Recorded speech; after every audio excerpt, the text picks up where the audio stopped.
3, 2, 1.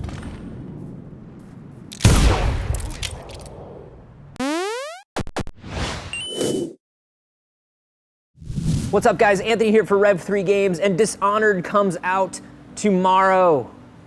Get excited, because this thing is creepy and weird and new and awesome.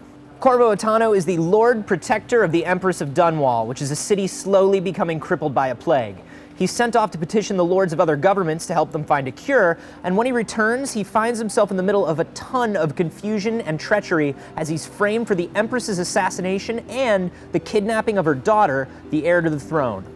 Breaking out of prison months later with the help of a group called the Loyalists, he finds Dunwall in ruin and decay, plague running rampant, and the government exceedingly corrupt. Put to work as an assassin, it's his job to make Dunwall right again and put the true heir on the throne.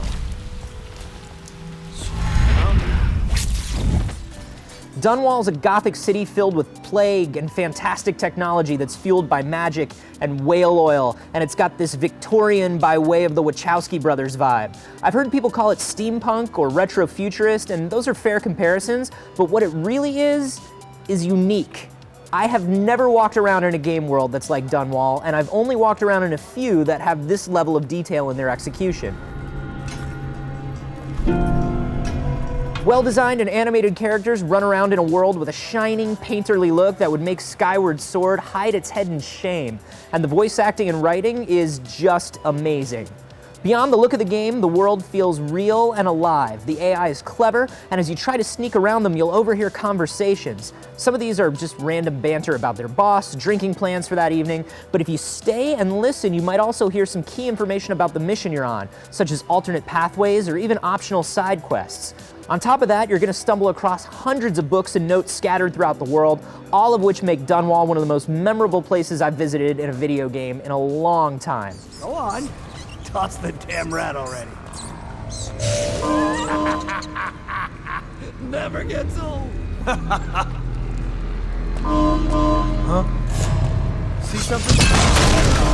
That level of detail comes through in the gameplay as well. Sent on mission after mission by the Loyalists, Corvo uses his natural stealth and fighting abilities, along with mechanical gadgetry from his allies and magical gifts from a being called the Outsider.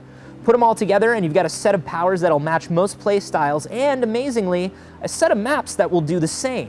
Every mission has multiple paths to go through, optional goals to accomplish, and multiple lethal and non-lethal ways to hit your outcome. I trust you are on the guest list, sir. Corvo's powers and upgrades are clever, original, and built to work together in creative ways. Summon a swarm of rats to attack a group of guards and possess one of them to sneak through the chaos. Use slow time as a bullet's coming at you, then use possession on the shooter, walk him in front of his own bullet, and restart time. Done, and hilarious. Now, if you're not the stealthiest guy in the world, you might find Corvo's blink power useful to teleport back behind a guard and kill him before he sees you, or to get out of a firefight you accidentally started. If you're good with stealth, blink is great for moving from hiding place to hiding place without getting caught. So, while you can play through the game using whatever style you like, Dishonored does heavily favor stealth. The more you're seen and the more people you kill, the more chaotic Dunwall becomes. More chaos means more plague victims and rats running around, which means more threats and distractions to arouse trouble. It's a great system, but if you're not a great stealth player, it can become punishing. You're bad at stealth, so we're gonna make stealth even more important, thereby making you less able to get everything back to normal. So I guess what I'm saying is be prepared to get better at stealth. Sorry, lady. I'm on duty. I'm on duty too. Want me to show you?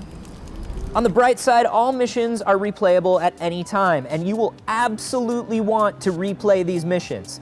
Part of the beauty of Dishonored is the choice and the diversity of your actions. You're gonna have to make some tough decisions in this game, and those decisions will significantly affect the way the narrative unfolds. It all controls fluidly, the AI is great, and the game is just well built. You know, in Deus Ex Human Revolution, I felt like I was being taken through a funhouse with set paths and barred doors that said, nope, these are the boundaries, the world ends here. Dishonored manages to take those same kinds of areas and make me feel like they just might stretch on forever if I let them. Sneaking around, fighting, picking up little bits of conversations, notes, and letters that round out the world, Dishonored always feels grounded. It's detailed and engaging and unique. It's one of the best games of the year, so just go out and buy it. All right, buy Dishonored. Let me know if you're picking up Dishonored tomorrow. If you got any questions about the game that weren't answered in the review, please do leave them down below. And remember, we also have a review of XCOM Enemy Unknown today. Check that out, and we will have more Dishonored videos throughout the week. You should subscribe so you don't miss those. This pro tip.